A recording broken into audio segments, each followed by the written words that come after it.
Good morning, everyone. This is the Journey of Awakening, and we are having our guest, our second time we've had him on our podcast. His name is Michael Peter Langevin. He's an author. He's a shaman. He's a social worker of sorts. I don't know exactly what your title is. A therapist, maybe? Is that what your title is? So in between all of that, yeah. Somehow I don't think he's a normal therapist, but that's just me thinking that. But we're glad you're back. You know, Michael was our very first guest. So if you want to see the first interview with him, please go back and reference that on YouTube. You'll find it there. We also have a couple of extra guests who will come on, and Michael will do what he does and pull some cards and maybe read some bones for him. Let me ask you this question because I don't know if I did or not. And the fact I don't remember doing it means I probably didn't. So here we go. You ready? Always. So, what drew you into reading cards, bones, and leaves? And did it happen all at one time, or was it a gradual thing? How did that occur? When I was in high school, I studied with the witches of Salem, Massachusetts. And Lori Cabot, who is still today the head witch of Salem, Mass, was my teacher. And after taking a couple of classes, I fell in love with the tarot cards, drove into Boston, bought myself a weight deck, and started reading them for all my friends. When I moved to San Francisco, I worked with as a night managing bartender, trying to get my feet on the ground there. And the day manager did magic tricks with balls one, two, three. Oh, how many's in my hand? Two. Oh, four. And people would come in at night and ask me for magic tricks. I didn't do magic tricks. So I started bringing in my tarot cards. This was in the financial district of San Francisco. And the businessmen loved it. I had lines out the door. It was taking over the bar. When I went to Peru often in college and thereafter, and in the Andes and in the Amazon, reading coca leaves is the form of divination. Over the years, I've really learned the term "as is above, so is below." The universe, I believe, is trying to tell us all the time messages, guidance, hints of what we can and should and should not do. Being in Peru, I paid to have cocoa readings done and was always amazed as to the accuracy of them. So one time I got to spend time with a cocoa reader and really learn the subtleties of it. The bones, oh, dates. Many decades ago, I went to Haiti and to Brazil, and there, like New Orleans, they throw the bones in the old voodoo tradition. Uh, the slaves had very little possessions, but they were allowed to eat chickens and fish. So they saved the bones and they would clean them up and they would throw them as divination tools.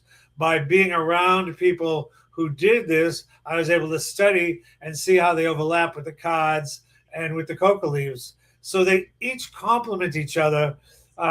With the coca leaves, the um, people of I went to see Amari because the people of Copacabana and Bolivia also believe that, but the Quechuan people of central Peru believe that Mama Coca speaks through the leaves directly to those who are being read for. With the bones, it's the Laotias and the Oasis, the spirit beings who are halfway in between mortal and gods and goddesses. With the tarot cards, is it symbolism? Is it other spirits? Is it like the Ouija board? Everybody has an opinion. For me, this they always speak. I'm very blessed that way, uh, in that things from the other side have always spoke to me. You know, every time because Michael used to publish a magazine that I would write for, and he would bring me copies of the magazine. And occasionally, when he was coming through, I'd have him read Bones cards and leaves for me. But every single time, I remember the very first time he was sitting at the end of my dining room table, and I was sitting on the side, and this lady appeared between us. And I'm like, huh, I don't know her. I'm like, do you know this lady that's standing right here between us? And you, oh yeah, yeah, that's Mama Coco or Coco Mama. I always get it backwards, but she comes every single time that you ever do that for me. And she's sometimes I've had her come walk through my house before we talked about something. She would just walk. I think, well, that's odd. What is she? What's she doing here? Because she won't speak to me. I don't speak Spanish. She won't speak to me. Since I first time I went to Peru, I believed that the Inca gods and goddesses are still alive and active. And I didn't have an explanation for why. And I know a lot of people who think there's only supposed to be one God have a hard time with that. And I'm sorry if I offend them. But uh, I have read recently a great explanation. Sylvia Monroe Garcia is a fiction writer, a great fiction writer, and she was talking about the Mayan gods and goddesses. And she said that the gods and goddesses existed when many people believed in them and prayed to them and sacrificed to them. And when that lessened, they partially went to sleep. But when somebody acknowledges them, they are re enlivened. And I have really felt that over the years, having dealt with mainly the Inca gods and goddesses, but also the Amazon gods and goddesses and the Mayan of the Yucatan and the Aztec, even the Norse, having spent time with my amazing wife Sophia, who's a Nordic witch in Sweden. There's pantheons of gods that were worshipped in the past that still have power. They're not competing with the Christian God. They're they exist on a different level, and they're willing to help. Sometimes make mischief, as I can testify, but definitely help. And you have a special connection with Mama Coca. I know. I find it always interesting that I see her. She always shows up when we speak, but sometimes when you lived here, she would just randomly wander through my. I think, well, what's she doing here? What am I supposed to do I with think that? the power of your and my, we were talking about light earlier, or intuition or psychic abilities, gives her a bridge into the material world. She Oh, was there for my reading too. Right. Yeah. she's a little light bulb too. This one right here. Yeah. Anyway, Yeah. Yeah, we are. Dawn has some good energy. Yes, she does. Thank And you. animals like her. That She's says a always lot got. right there. She has bees that land on her hand and squirrels that steal her spoons Well, and just this morning I had a bee visit around my head. Well, this is a lot of the spiritual truths that I was blessed to learn over the years really reduced to truisms, and people go, "Well, that's been said forever," but the real things are said forever, and children and animals know the reality of people and resonate to good vibrations. they do that. I want to talk for a minute about something that we are planning. So, Michael has lived an extraordinarily magical life in every sense of the word. Now, first, I'm going to let you talk about how that kind of manifested in your life, and then I want to tell them about what we're planning for September, so that if anybody sees this between now and September the was it 26th, it's a Saturday, that they might want to join our Excellent. event. Sounds good. Um, how did I start? I in my book, Travel Tales from Unknown Realities, I speak of how I grew up in a funeral home. My father was a funeral director. I was supposed to take over the funeral home. Our farm was surrounded by cemeteries. It was rather epic. And he would wake me up when he couldn't get my older brothers, and because he had a bad back, and he would have me come and help him move the bodies. And in Lawrence, Massachusetts, it was usually in the third or fourth floor of a very windy staircase because they were mill houses for the mill workers. So I would carry them down on my back and go to the funeral home with them and help embalm them, and then go home, wash up, and do my chores and go to school. I used to look around and say, the other kids don't have to do this. But The benefit of it was in the funeral home, when I was there alone, I often saw ghosts, and they often, over a period of time, spoke to me. One of my favorites was Phineas Goodhue, who I bring up often in interviews. I was wanting to do something different. When we went to the funerals in the wintertime, they would use backhoes to break up the ground in the frozen winter, and they would often catch old caskets and scatter the bones around. I would return after the funeral and collect the bones and put them in a big terrarium in my bedroom. I thought this was really cool, sort of Morticia Adams thing that nobody did. But I started having terrible dreams, just terrible dreams. People were howling, screaming, yelling at me in different languages. I thought I was going mad. I couldn't sleep. I kept making excuses not to go to school. Finally, one night, I don't know where it came from, but out of the blue in the dream, I said, "What do you want? I'll do what you want." And this well-dressed elder gentleman appeared, and he said, "I'm Phineas Goodhue, and they've chosen me to speak for the bones. They need to be returned to hallowed ground, or they can't rest. If you return them to the hallowed ground, they'll grant you a wish." Now, I had never heard of lucid dreaming or astral traveling at that point in time, but somehow I was conscious in the dream, and I said, I want to know all the mysteries and secrets of the occult and magic and things. And he said, "We'll make it so." I don't know that that was the only thing. I mean, it was probably something predestined, other lives, what have you. But from that point on, Phineas has appeared to me on and off over the many years. And I always felt he guided me down this alley or up this street to have some of the amazing experiences I've had. When I went across to one of the cemeteries a few weeks later, I found a tombstone. And on it, it said, "Stop, my friends, as you pass by. As you are now, so once was I. As I am now, so you must be. Prepare for death and follow me." And the name was Phineas Goodhue. Oh my goodness. Wow, that's so cool. Yeah. That is crazy. It So, is rather. My wife didn't believe it. A lot of people don't believe my stories, which they're too bizarre to be believed, but they're real. But so when I went to a relative's funeral up in my hometown, I found that tombstone and took a picture of it, and she was like, "God, it's real." that's so funny. I mean, but yeah. So if a regular person says to you, "How do I know I'm having a magical experience in my life?" Because a lot of people don't recognize when they're having that magical experience. What do you tell them? What do you I say to tell them? them that the magic is all around us. That the material world is sort of like one layer of an onion.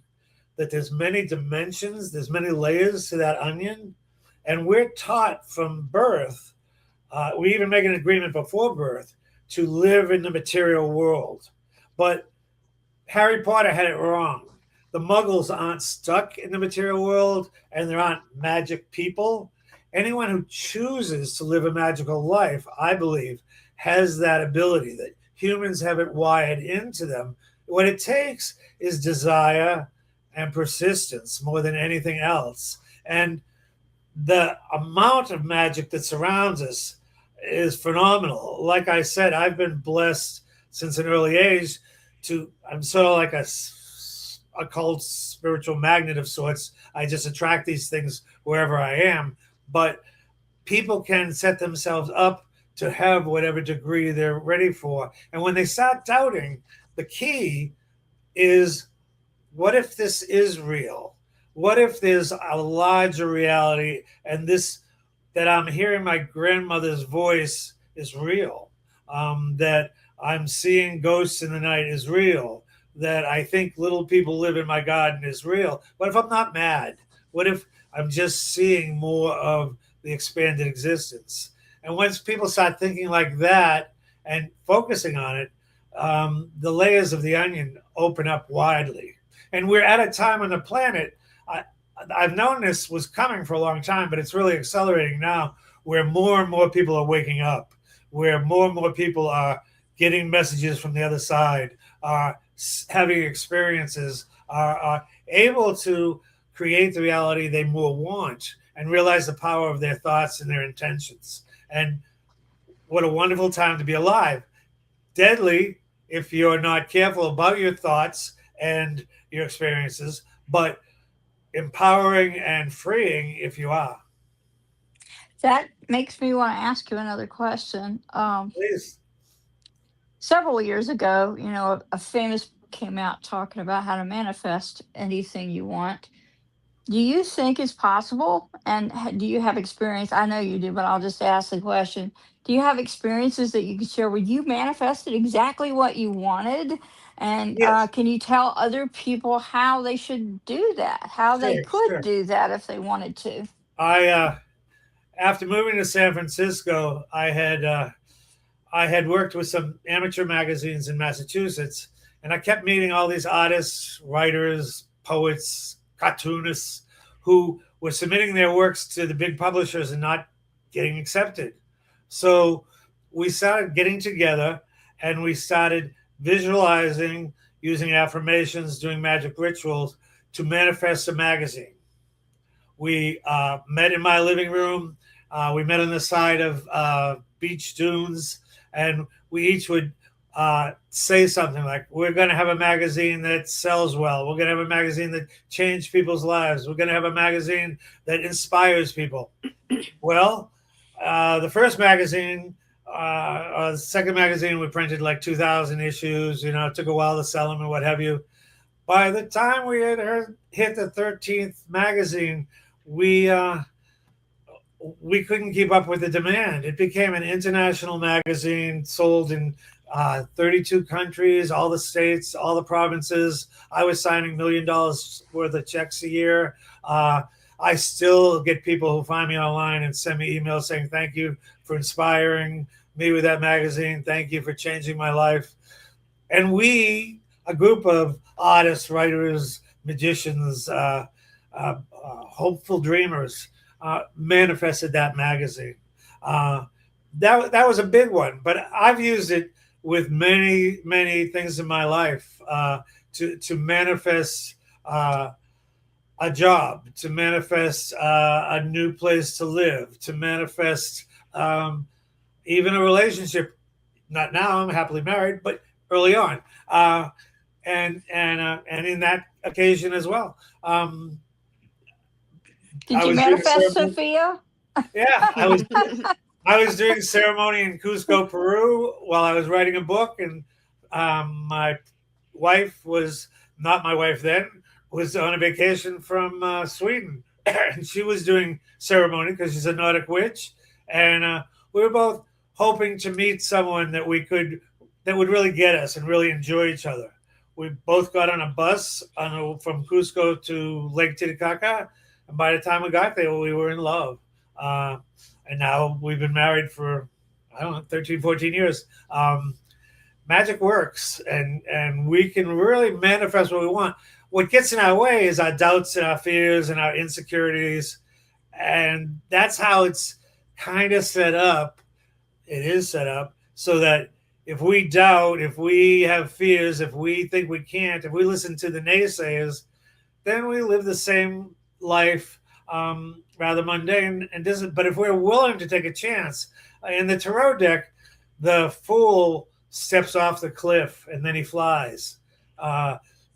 So many times in my life, I felt that death floated over my left shoulder, and this decision could get me killed or lose everything I've worked for. Should I take it? I'd look over my shoulder, and death would say, "You could be dead in minutes," and I'd take it.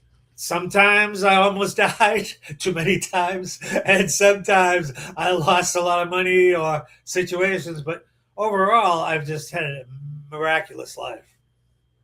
Did you ever manifest anything you didn't want? Well, you have to be careful. Disclaimer: you have to be careful with how clear you are with your visualizations, your affirmations. It's really good to write down what you want. It's really good to repeat it regularly. It's really good to visualize it.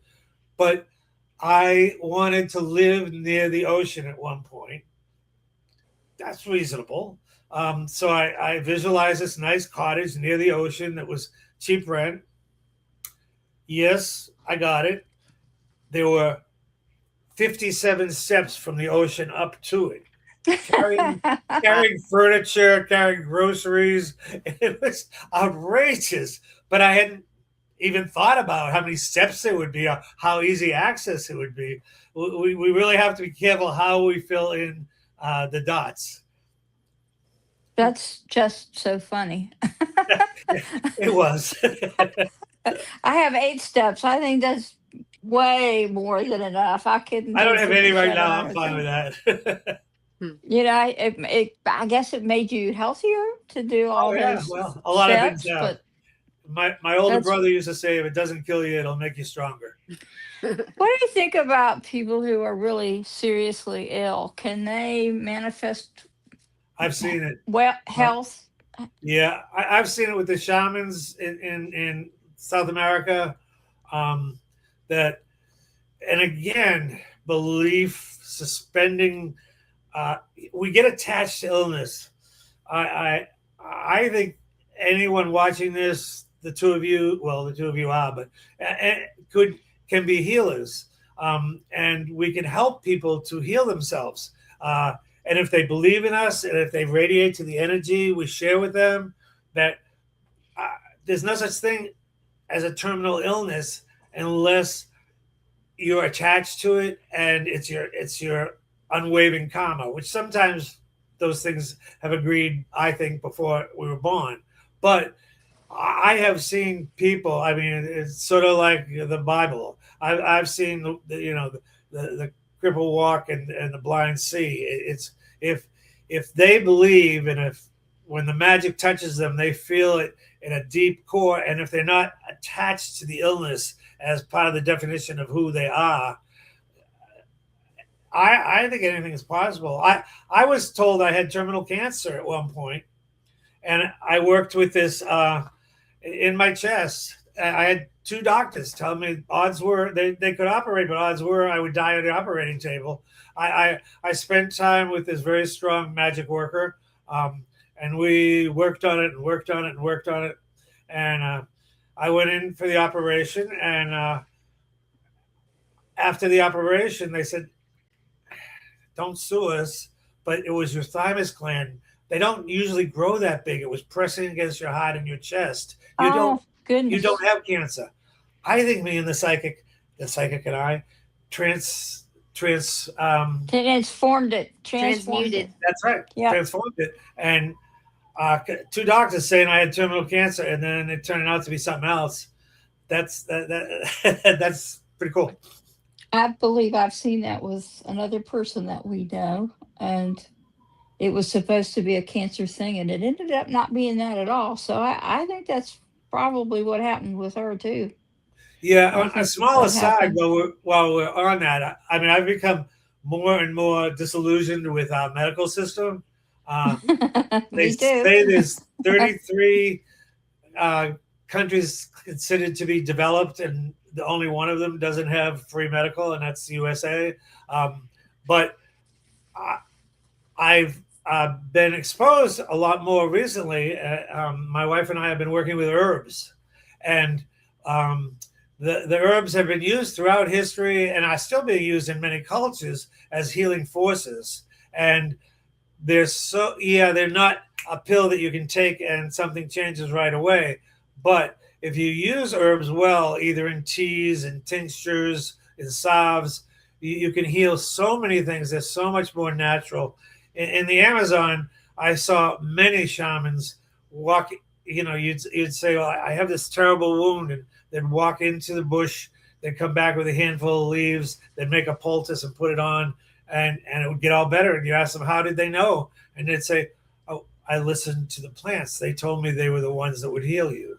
We have that innate ability to listen to our environment. We're connected to everything. We just don't use it unless we cultivate it. One of our guests knows about Ayurvedic herbs. It would be good for you to have a conversation with him. I think. Yeah, I think so. gladly. I had them. I had liver damage, and I think one of the ways that I survived it was Ayurvedic herbs. That's the only way I think I survived it because they didn't do anything for that. They give you steroids. That's not helpful. Yeah, That doesn't I do had COVID. anything. I had COVID 2 or 3 times through that whole episode of the world, and I developed high blood pressure, which I was shocked from because I've always had a really strong heart. I started taking an herbal mix. I don't have any high blood pressure anymore. The doctors wanted to put me on 2 different kinds of prescriptions for the rest of my life. Thank you. Oh gosh. Well, and one of our other guests healed herself from something, so that's I Anyone? interesting. think You'll have homeopathy cured my dog's seizures. There you go.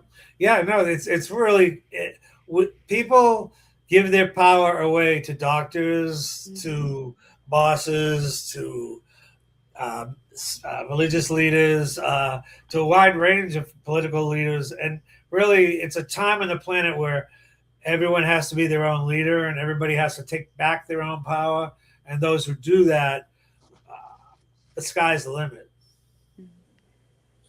it's incredible. Some of the shamans in South America call this time the time when humanity would walk through the cracks in reality. They predicted, and I'm not saying this is real, I'm just saying I heard it. They predicted that sometime in the beginning of the 21st century, we would walk through the cracks of time, meaning that time travel would become available, that we would communicate telepathically to each other, and that we would even have contact with extraterrestrials. It'll be curious to see if any or all of that happens, but I do think it's a time of radical transformation on the planet. Mm-hmm. Yeah, sometimes things get worse before they get better. So I And think we're and in that they just might. We bridge. might have 3 to 6 years of craziness. Gosh knows we got a little bit of it now, but but I'm a firm believer from the shamans and the wise people I've hung out with that the future is golden.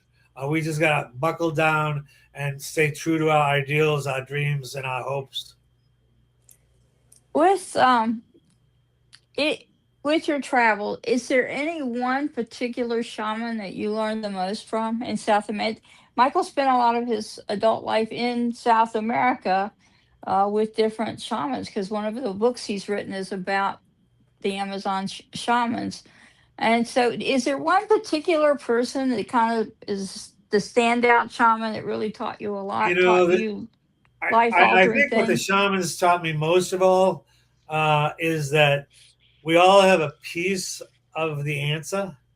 We all have different skills, different insights, different abilities. And if we take a little here and a little there and learn a little bit here, we can make it work in our own lives. I, I, I was so disappointed both doing Magical Blend magazine, the Echo World magazine, traveling in Latin America, traveling in a large part of the world. I met some of the most amazing people. Some were big name authors, and some were just miracle workers. But they all had feet of clay. Nobody is, I don't think, is on. Not many are on the planet and don't have weaknesses and shortcomings, and don't at some point fall into the temptations, whether it's abuse of alcohol, abuse of drugs, abuse of sex, abuse of fame, abuse of money. Those temptations are there to help people realize they're not perfect and help people to have empathy for other people. So I have met so many amazing people and had so many amazing experiences, but one, nah, not one. There, I was thinking before we came on the interview that one of the experiences I had was in the Venezuela has been in the news a lot. In the tropical part of Venezuela, I was in an isolated village, and we went into the village. I was there with my family. He said hesitantly, "I was." That was rather risque, but I was. And to stay there, they could stay there, but I had to do ritual with the men of the tribe. Well, that wasn't a problem. I was excited to experience it, but they had this brown stuff they called yabota, which was some leaves and some roots that they had roasted and ground and made a powder out of, and they blew it up your nose, and they took this pipe and they went around and everybody got this powder blown up their nose. And the first time they blew it up my nose, I fell back and passed out. And when I stood up, I had a terrible headache. And they all were laughing. I thought, oh, okay, that's good. That went fine. But then they told me I had to do it 3 more times. And by the third time, little people broke out of my head and were dancing around, singing a song I could never even imagine or recreate. It was the most beautiful song I've heard in my life. And Aw. the next morning, when I asked the head of the tribe what it was, he said, "Oh, you heard that? That is a great sign. That was your life song. Try to remember the feeling of it. We all have a life song, and most of us never get to hear it while we're alive. But the little people from the Yabata come and will give it to some of us." That was a pretty stellar experience. Were they like little elves or little gnomes or Well, they were little little forest fairies? people. They were probably about this big, and they kind of floated around my head like a cartoon. Um, Hallucinogenic? Probably. Real?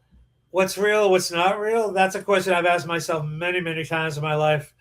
They were real for me because when I would think of that song for years, still uh, years to come, I would just be happy and feel more whole and have more belief in the future. What a gift it was.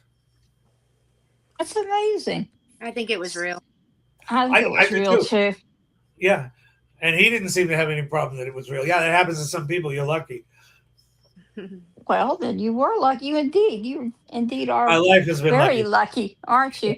I'm lucky to be alive. I understand that. But it's your life has been very magical. You've traveled the world, you've met your perfect mate, you've written a number of really interesting books. Um, is one of your books your favorite? Do you have a favorite one Well, that you've written? the first one that I wrote by myself, I helped organize a couple of, well, a few anthologies first while I was doing Magical Blend, and they were fun because I got to have other people's good writings in with my own.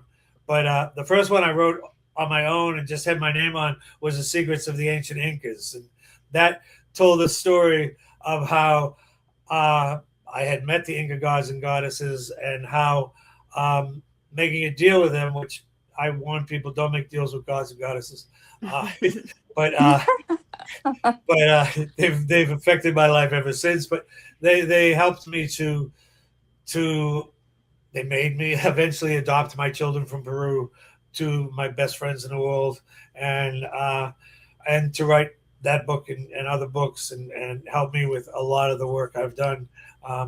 So that book tells a lot about my early experiences in Peru, and that's probably my fave. I like, of course, like a parent, I like all my children.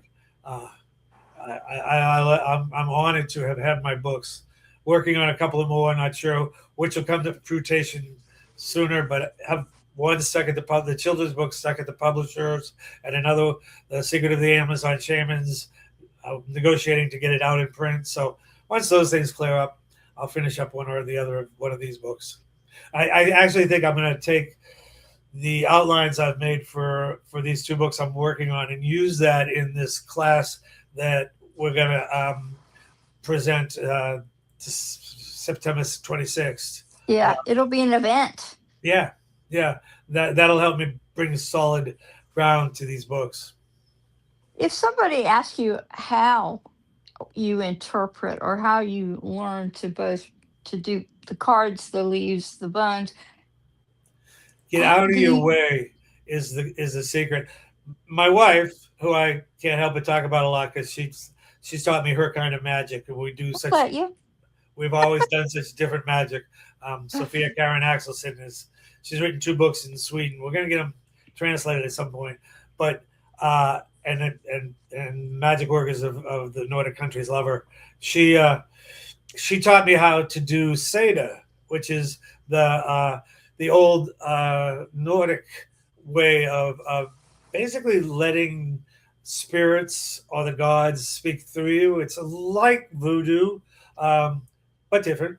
And It wasn't something I had done as such. I had dabbled on the edges of voodoo and seen possession, been possessed, but this was a different thing. And the the the Seda allows you to let a voice come through and to call them through to whatever level you're comfortable with. Most psychics and readers and what have you, their prejudices, their opinions, their ideas Yeah. get in the way and color what they're saying. But with Seder, part of it is to say, your voice, not my voice. Put me aside. Put me totally aside. I'm willing to be an observer. I want you to come through with your message. You may speak. I want you to speak through me, but don't don't let me interfere. And I think that's true of any interpretation, whether it's tarot cards, voodoo bones, or coca leaves, or tea leaves. It's a matter of I don't, if I am not here, if I can get out of my way, if I can just be a channel for clear information, that's when I do my best work. That's when I do my best writing. I've worked with children on and off as a social worker and a child therapist over the years. And that's when I do my best work with them. Not when I say, okay, what works usually with this kind of client is, rather I go, well, what feels like is needed now? And I think that's with the cards. If you pull a card and you look at it and it makes you think of peacocks, but there's no peacock on the card, you say, I'm feeling peacocks. Is there something about peacocks that really resonates to you? 9 times out of 10, the person is like, yes, that means a lot to me right now. And it's listening to the voices that come through and the symbolism that jumps off any divination tool. That's incredible. I have a question. Okay. Please. Do you find that your surroundings influences what comes through? Yes. Um, my wife and I have discussed this greatly. New Orleans we lived in Virginia before we moved to New Orleans. We were at the end of a dirt road in the woods by a brook overlooking a garden. Talk about clear energy. It was so clear and it really made things easy. New Orleans is a melting pot of all kinds of energies. I mean, I've never lived in a city that has so many ghosts. There, but beyond that, there's dysfunctional families coming out of the woodwork on the other side of the equation. There's inspired musicians and artists and writers and chefs and on and on and on. You have to really be clear on what your energy is and what you're trying to bring through. I heard from some shaman that energies, human energies, animal energies, plant energies, build up like layers of water. When you have different muddy waters, you can see them separating into different layers, and that energies build up like that. When you go to churches or you go to public buildings, there's energy that has been built up by people's hopes or prayers or fears over the years. New Orleans has got 300 years of all kinds of mixed emotions, from being the largest slavery market in the country to having the most free black people in the country, to having the most liberated minority community, to still and on and on and on. So my wife and I have really had to juggle between having a protective barrier around us and and being clear of our own energy and the energies we want to bring in. That must be a challenge. You could, I mean, if you're good, well practiced, and believe, I think you could do it in Grand Central Station. But is it easier to do it on a mountaintop? Yeah, of course. Yes. Yeah. Do you remember when we first met? Do you remember that It Yeah, I counts. sure do. Yeah, you saw one of my ghosts. He came in the car with us. That's right. You had kicked him out of the house, and he came in the car I with us. told him not to bother you, and he didn't listen to me. No, he did not. We were Should I driving up tell this George's? little. Should I tell George's story? Yeah, go ahead. So I moved to the house at the end of the street, end of the dirt road in the woods, and I had just come from managing a restaurant in Mexico, and I left rather abruptly because the guy who owned the restaurant joined the mafia, and I didn't want to work for the mafia. So I didn't have a lot of money at the time. I had a job waiting for me, but I hadn't got paid yet. So I was looking around for things as simple as bowls, chairs, what have you. I went walking in the woods, and I found just that: some silverware, a couple of old bowls, a rundown cabin, and a stool. I brought them back to the house I was renting and cleaned them up. And it's a long story. It's in one of my books, but I became aware that there was an entity attached to them, and it became clear that his name was George, and he had lived in that cabin, and he had a sweet life there, but this sad life, and eventually he had died there, and he had kind of got lost in a wish state of I wish things were different. But I had woken him up by taking his stuff and bringing it to the cabin. So he hung out because he was really thrilled to have someone to talk to. And we talked. I mean, I was living there alone. I'd started a new job. So it was great to have a new friend. And but he was a mischievous ghost once he got his feet on the ground. And Angelica and two other friends were coming to visit. I hadn't met Angelica before, and No, I crashed the party. yeah, and I never regretted it. And they it was a long street. They and when they got there, they stopped and they said, "Do you have a mystical friend that smokes cigars?" And I said, And drinks beer. "And drinks beer." I said, "Oh no." I told George to leave you alone. George had gone down to the end of the road and jumped in their car. And they sensed him and smelled. He loved cigars. I would do ritual. I would have cigars and beers for him. Uh, and, and it was just, if I had any doubts that I was going crazy, of course I wasn't. I had validation right away. Yeah, we were in the car like, do you smell cigars? And they're like, do you smell beer? That's So, so cool. all right. Yeah, there's definitely that smell in the car. And then we figured out he was in the car with us. Yep. That was kind of funny. So we're going to meet two more people. Shall we meet them one at a time or together separately? How should we do it? However, I don't know. Maybe we'll bring them both on. So these are both my students, Brandy and Madav. There they are. I thought you'd like to pull some cards for one or, for both of them. Maybe you Sure. choose the one you want to do first. I don't know. It doesn't matter. All right, Who wants raise to your go hand first? if you want to go first. Look at them. Are you doing me too? I can go first. There All right, you go go. ahead. We'll let you go first.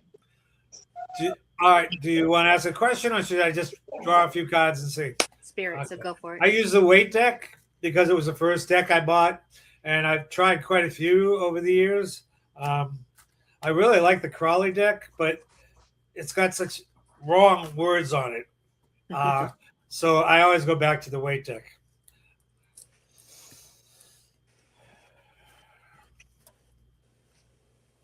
Well, good sign.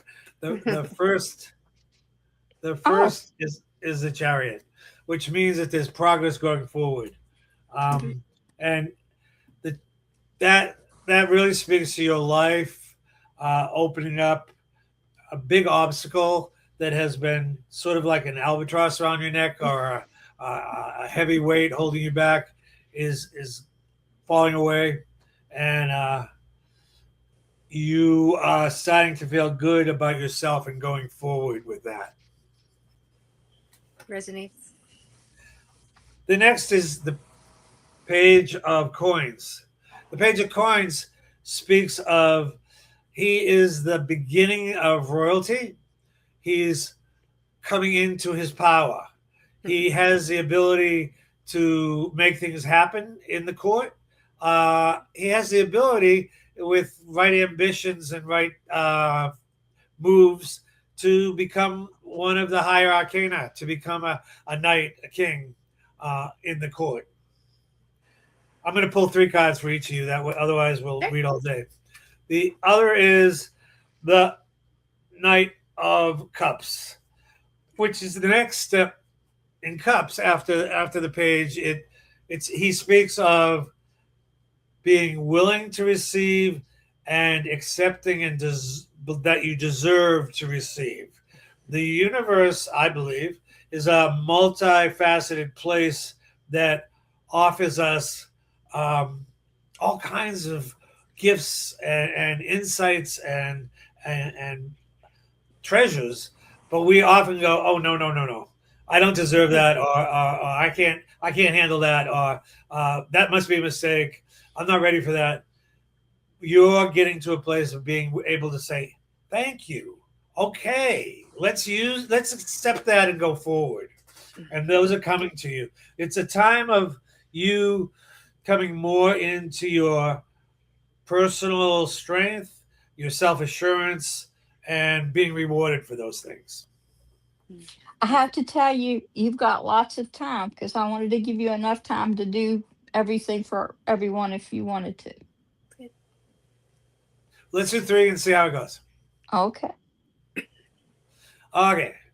Who's next? Madaf, why don't you go next? Yes, Okay. I can go. I will go next. Yes. Would you like to ask a question, or would you like me just to pull cards? I had a question in my mind, but it's just that I come from Hindu background, and I also do astrology and everything. And in my chart, there is this ancestral thing that is there that that really pushed me to become who I am now. Although, it was hard, but at the same time, it was rewarding too. So, any messages from that side, because in shamanism, we respect ancestors, and even in the Hindu perspective, we respect ancestors. So, where I am right now, I'm at this peak of entering in a different direction of my life. So from that perspective, any messages, and also from whatever that you pull out the cards, you can give me the message. The first is the Star. This Oh, means that's my card. you're well connected. You're right. Your ancestors, even the gods and goddesses, have an agenda for you. You get to modify it a little, but they're going to push you in certain directions, glorious directions. It's the rising star.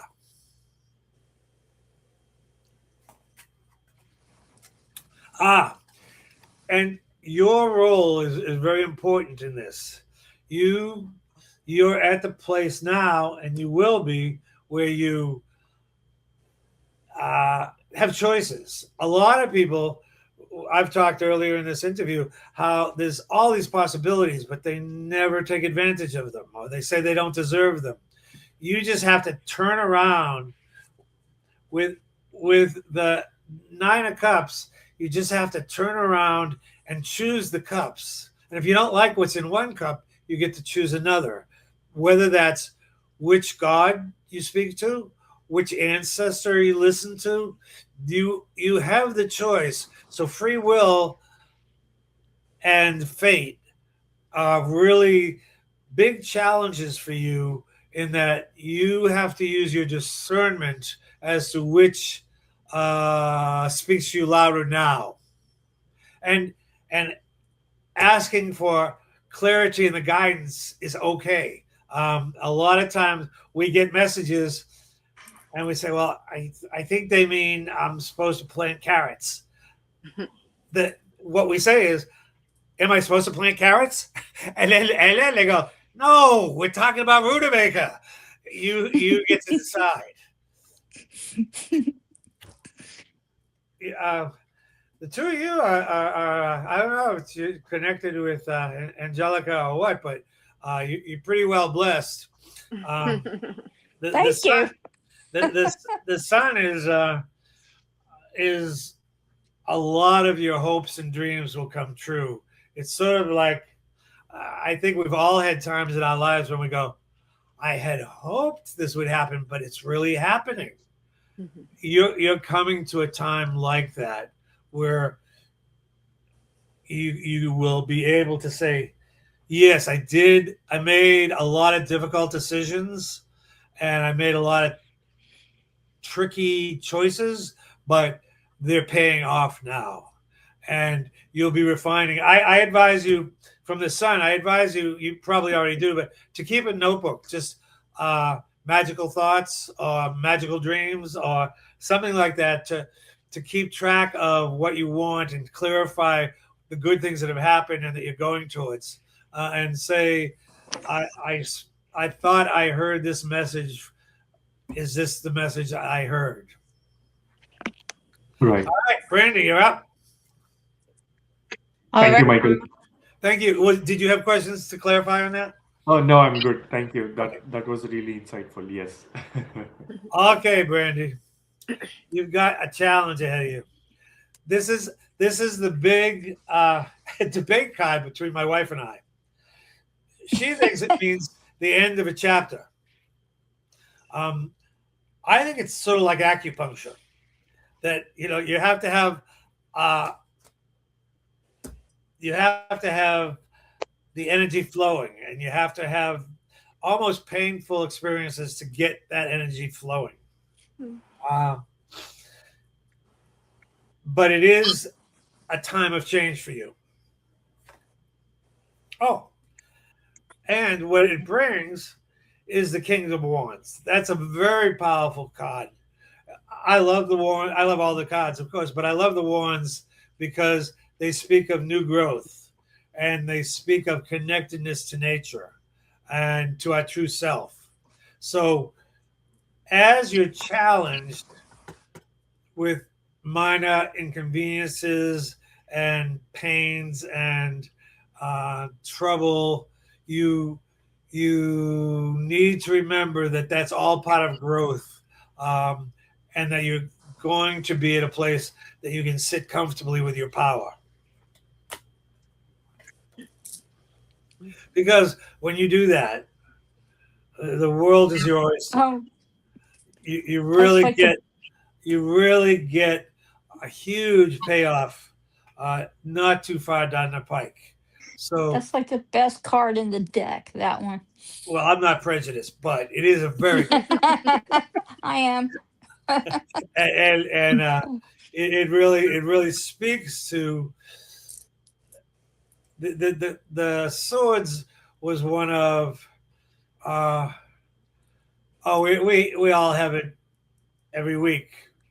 Oh, this is terrible. Oh, why is this happening? Oh, this is not. I don't want this. But when we just say this will pass, I'll get through this. This is going to get better. Then things open up and it becomes really wonderful. Okay, should I do a handful of coca leaves for each to accent? Yeah. Sure. Okay. Okay. So we call her Mama Coca. I love Um, her. she brings the energy of the God realm to us, and she brings us wisdom and insights. We drop just a small group of leaves onto the cards and see what the pattern speaks of. And in Don's case, the pattern speaks of the past being, again, like an albatross, an anchor, and her working to break free of that, and really having power in the present and the near future. That your challenge is to see what's available to you and to believe you can really make it something more.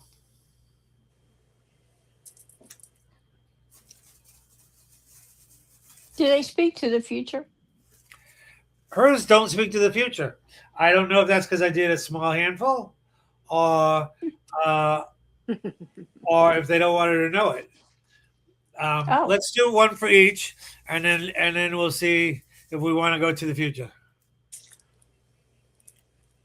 okay. It's up to you. Okay. How do you say your name? I am so sorry. Madhav. Madov. Mado. Madhav, Mado. yes. As I take yours and drop them, maybe it's the energy of a small handful, the energy of this reading, this showing. But again, you're unlike Dawn. Dawn is trying to cut loose the ballast. You're trying to bring the best from the past forward, uh, and make a new life with it. You're really trying to. Dawn is trying to, not that you two are necessarily contrast or bookends, but Dawn is trying to be here now and be strong with that. You're trying to utilize what you experience and what you're connected to make more for yourself and others. All right, Brandy.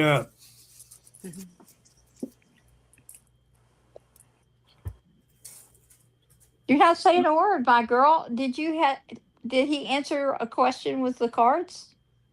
He answered all of the questions. You want to talk about just explaining exactly what I have going on right now? I mean, it was definitely on point.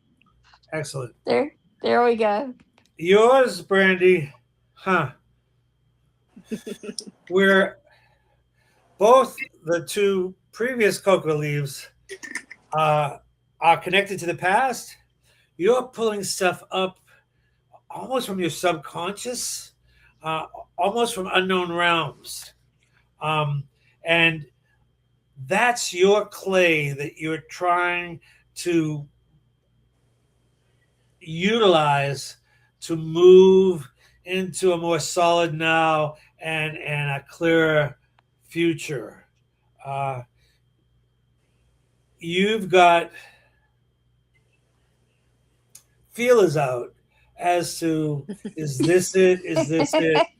And you're really drawing on, okay, I know somewhere. How do I know? Who knows? Where do I get it?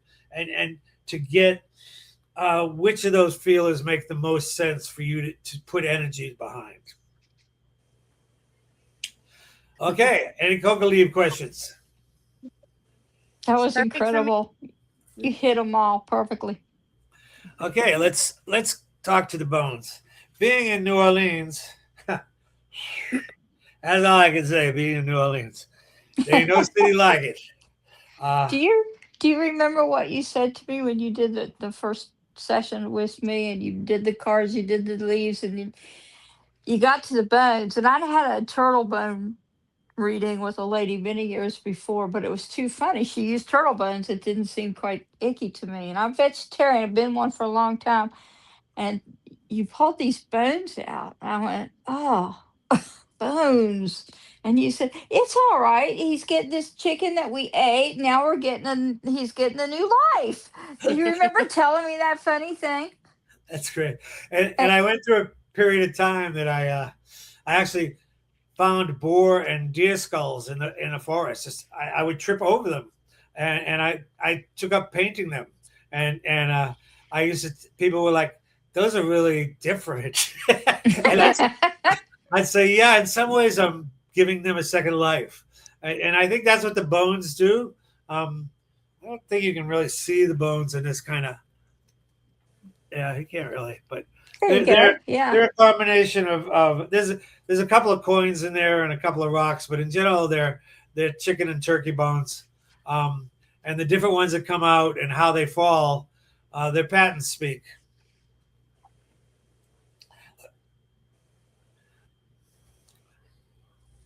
Brandy, you first. Oh, you're going backwards this time? Yeah. You're not gonna... One of them fell on the floor. That again strikes home that you're really trying to draw up. You know, and you know you've been told. So you're trying to draw that up. And there's a wishbone. You're really wanting the fates to favor you and help you make your decisions and help move you in the right direction. And there's a saying, the gods help those who help themselves. And you're in the process of doing that. So if you wish that, you will have it.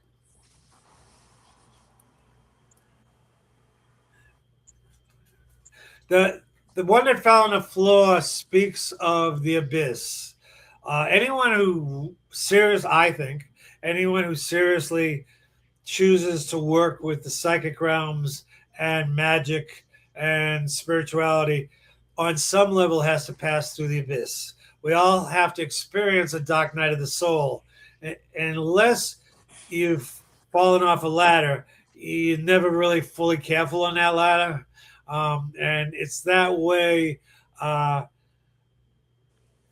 you have to realize that trouble exists and can come, but you can keep it off.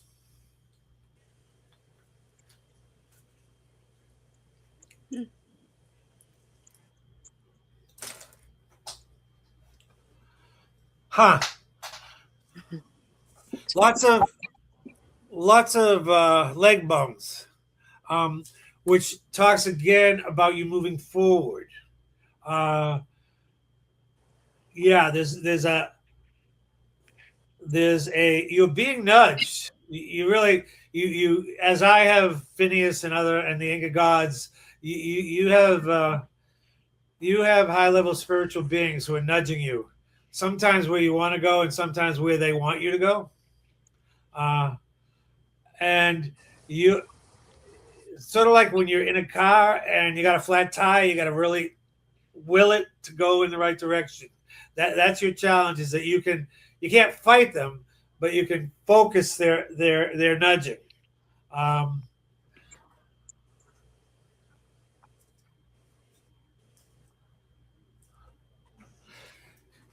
And they connect so that there's a mosaic of patterns that you should meditate on, whether you just take a pen and scribble or throw a bunch of puzzle pieces or pebbles on the ground and just look at the pattern and see what it says to your subconscious, because there's energies that want to speak to you clearer, and they need a new format to do that in.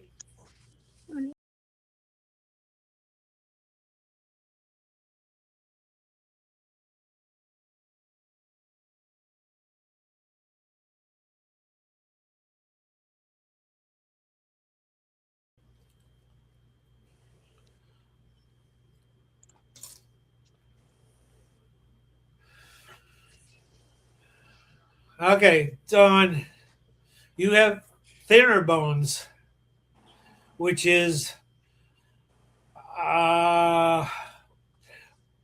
what allows the birds to fly, that their bones are light and thinner, but it also makes them fragile. You have to work to stay strong yet sensitive. I mean, there's lots of talk on the internet today about empaths, and everybody's an empath. And some feel too much, and some can't get out of bed because Donald Trump is so evil. But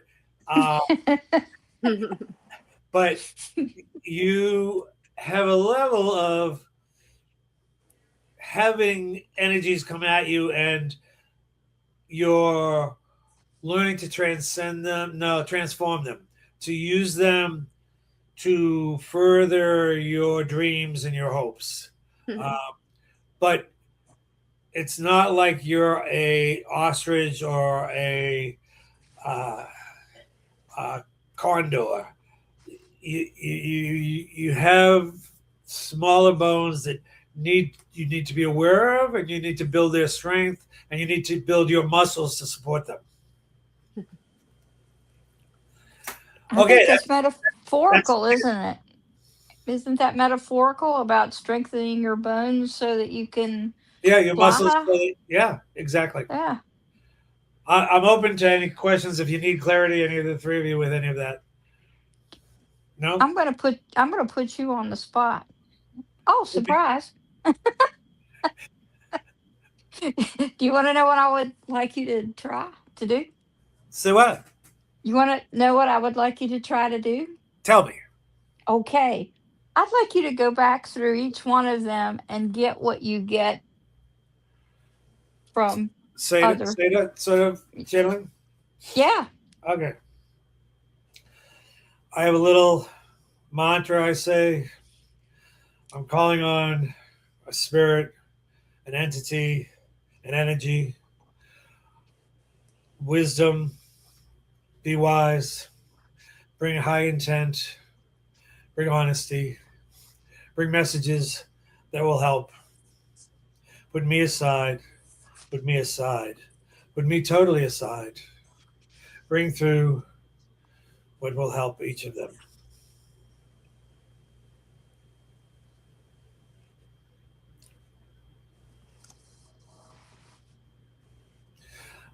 At first, I almost want to speak in an Indian sort of patois.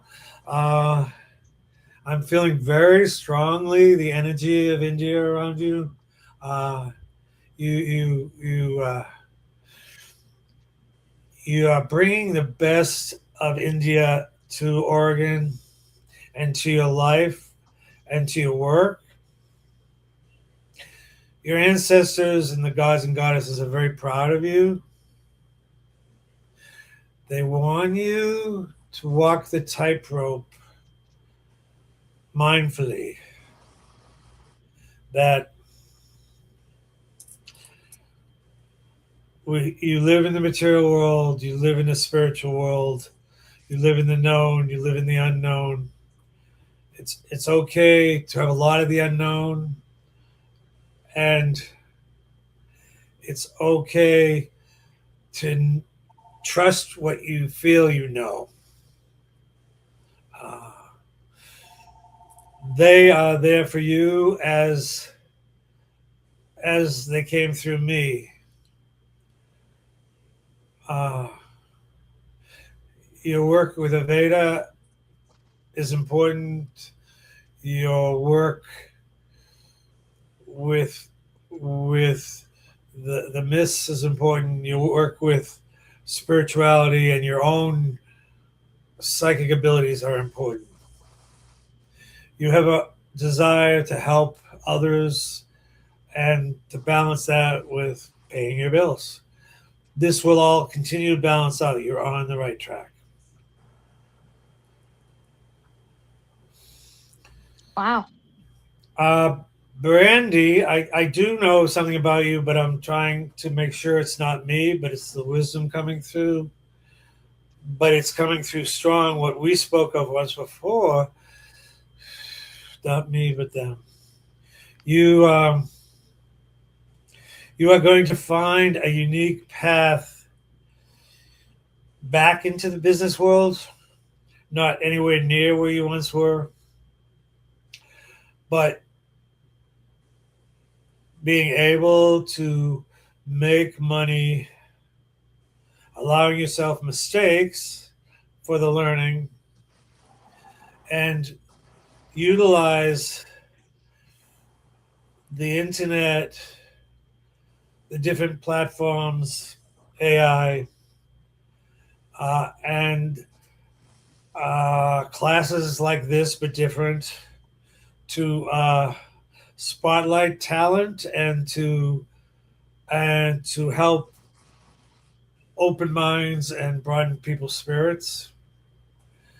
In the meantime, there's compromises, of course, but but if you know that and you make the compromises, knowing that they're just temporary to move towards and get a clearest vision as you can as to what you want, where you want to be in a year, 2 years, 3 years. You'll be amazed at the online and offline events you're going to pull together. And Dawn.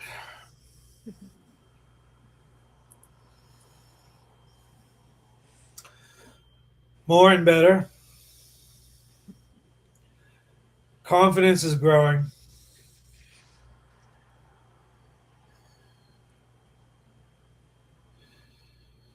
There's an Irish saying that the sun shines on those who shine the sun. You, as long as you can keep your countenance up and happy, you're looking for just the right next steps. There aren't any. Soon you'll pick one and just give that everything you have. When you choose a step that feels most right, that will be the logical next step, and you'll go for it. In a whole different way, you've got something to do with internet media in there as well, and reading signs. But it will come, and it'll start to break open in the next 12 months. That's what I got. Perfect. Brilliant. That was brilliant. I don't Thank know. you, Michael. You're welcome. Very much needed at this time. Oh, for great. me especially. Yes. That's what we're here for, right? If we help each other, we all rise up together. Absolutely. Thank Does you. My does joy. Coco Mama have a message for everyone? Let's ask her. I like her so much.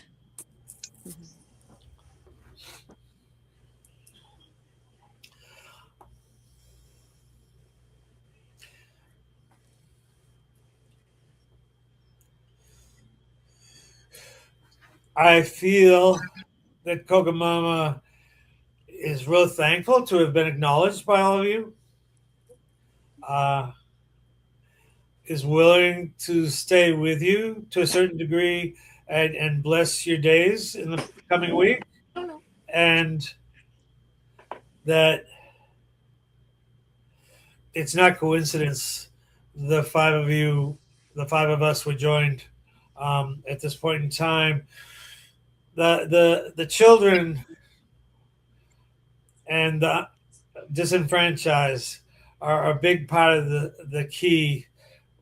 As silly as it sounds, whether it's giving $1 to someone on the street corner or donating a meal online, we each send out waves with our thoughts and our actions. And Coco Mama really feels that her children in Latin America suffer, and many people in the world right now feel they unloved and uncared about, and our little actions each make a big difference. That's beautiful. So before we go, do any of you want to ask a question? You're good? He really answered fairly accurately, didn't he? Very. Yeah. So Very if true. people I never know what's going to come through, so I'm always glad when it does. so if people want to reach you to have a full I'm all blown over the internet. Let's see. I'm on. I have Michael Peter Langevin on as an email at gmail.com. People can email me there. My phone number is all over 434-260-9952. I don't generally answer it, but I do return messages. Facebook, I have an author's page and 2 other Facebook pages, and then X, Threads, TikTok. TikTok, yeah. So I'm all over those places. I gave up my website; it was too much work. and it wasn't big enough back for the work. But all those others do very well. I'm when I have time, I'm more than willing just to answer questions. And if people want readings or classes or what have you, I'm always thrilled. I'm going to give a plug for something we haven't quite firmly established yet, but we are planning on Saturday the 26th, a 2.5 hour event with Michael. And the temporary title, at least, is Finding Magic in Everyday Life. And so it should be really exciting. I have heard Michael speak in person, and of course other ways too, like this. We've interviewed him, but even back in the old days, I used to, if I knew he was speaking somewhere, I would stop my day and go do that. Remember, I used to go find you places I while you remember. were Thank you. speaking to people. And so he's an interesting speaker, and we'd love to invite you all to come to this event. You can email Alina. Sorry about that, Alina. I keep doing that. And you throw up our email all the address information. there. Okay. No And worries. so I'm just thrilled. You were our very first guest on this podcast back in December. You were the first one. I'm honored. So we were happy to have you back. We hope we can have you back, and maybe with Sophia again, Yeah. Later. Yep. When we get her books translated into English. There You you want go. to tell them a little bit about what Sophia has written and what she's Sure. done? Sophia wrote 2 books in Sweden. The first one was the Nordic Goddesses, and she basically, having practiced magic all her adult life, she spent time meditating with them, having visions with them, doing Seder with them, and she brought through the I think it's 12 goddesses, but I'm not positive because it's in Swedish and I don't read Swedish. But she's read some of it to me, and it's wonderful. People love it. She speaks about the goddesses and their aspects in the modern day world, which is very different than how they are in myth and legend. And then her second one is the runes. And I was thrilled as she read me the manuscript. Again, it's in Swedish, but she translated it for me.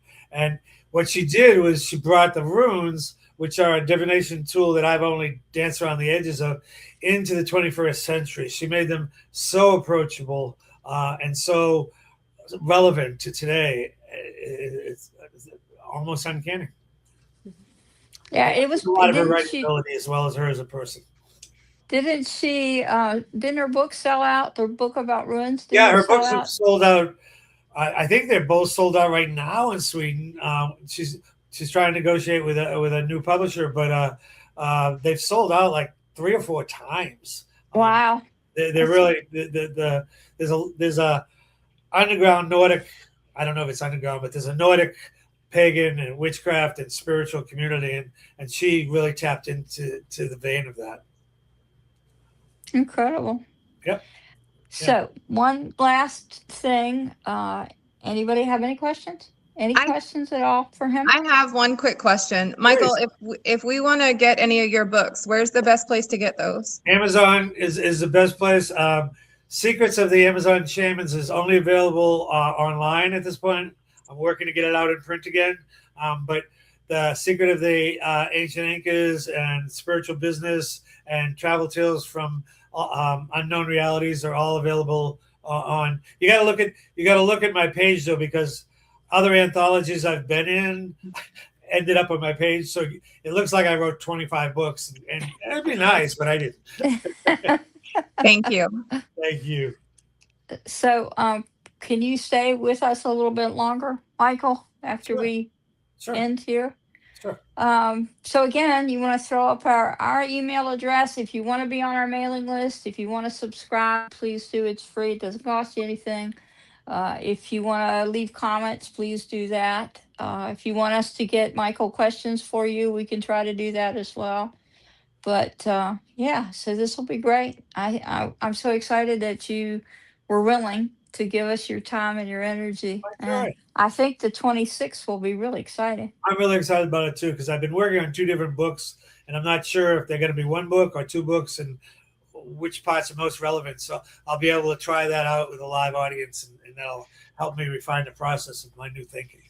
And Well, the other thing I just wanted to remind people, I mean, the title of that is Magic in Your Lives. And really, every decision we make can be magic. It's like whether we wash the dishes and resent it, or we wash it as a sacrament and a sacred ceremony.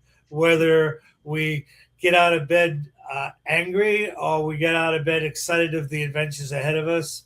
Whether we think something wonderful is going to happen, or we draw in something terrible. It's our choice, and our lives can be as magical as we want.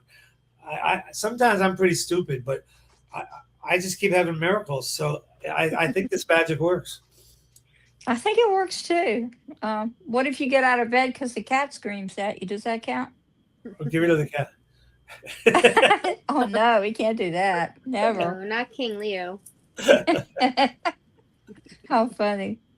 So I'm so glad. Also, thank you, Brandy, for coming. I think this was a good thing for you to experience. And Madav, you are always open Thank you, to Brandon. Thank everything. you so much. They're both very, very good students and very lovely people. They're I lovely. want to people. see you both in about 2 years. You're going to be amazed with yourselves. There you Thank you. go. Thank you, Michael. Thank you guys for having me, and thank you, Michael. The readings were amazing, and I'm sure I'll be in contact probably before 2 years. Okay. Yes, same here. I'm actually looking up online how to reach out to you. So I will talk soon to you, with you. I mean, yeah. Excellent. Thank you so much for, doing this for us and giving the right messages. Very, very much needed. Excellent. Yeah. I'm honored. That's exciting. Thank you. Do either one of you want to even tell a little hint about how accurate it was in terms of what you're going through right now? Either one of you, or both of you? Yeah, I mean, for me, it's, I just moved to Oregon and trying to step into my potential. So, and, definitely there are some things that I need to work on to really understand how to work with, nature and as well as the spirit, like, from that side to combining everything together and understanding messages from very subtle to unknown to known. So I am in that midst of, stepping into a new different zone of my life. So, and I think this really, and I've seen that sun has been consistent in the cards, and I'm a Leo. So, so definitely matches with my, personality and everything. And, I feel great. And I have to rewatch the recording again to really understand again and take notes of it. But yes, I will be taking notes, and I'll start journaling now. Thank you Excellent. for that. Thank you. Yeah, and so I guess just a little bit about my situation. I definitely have lots of things going on right now. Without a doubt, I've been through lots of challenges, and that's okay. I have a tendency I'm like a bull in a china shop sometimes, so I'm trying to be a little more careful about doing that so I don't break everything. But I like to just sort of run through my challenges. But I do have a lot of exciting things going on right now. I'm planning a lot of things. I'm looking forward to just ways that honestly I can just help people. That's really my main goal. So any way that I can figure out to help people, I'm definitely that's part of my game plan right now. So the bigger, the better. I'm going to a retreat soon. I'm going to a hands-on event soon. So I have lots of fun things going on, and everything that you read to me just really spoke to everything, every piece of everything that I have going on right now. I'm thrilled. Alina? Well, Oh, sorry. I'm just gonna say spot on. Like you were spot on. I'm working on my confidence. I'm working on all of that. Spot on. Thank you. So once again, we thank you so much for being our guest today and for giving such insight. And I would recommend you to anyone who has any sort of conflict or things going on in their life, or they're just unsure of themselves, they should come see you. Yeah, you definitely walk away feeling like you know what you're supposed to do. Always positive too. It's never, and people are frightened sometimes of things like this, but don't be. It's always a positive experience. Always. Thank you. Thank you. Thank you. My joy. I really enjoyed. This has been wonderful.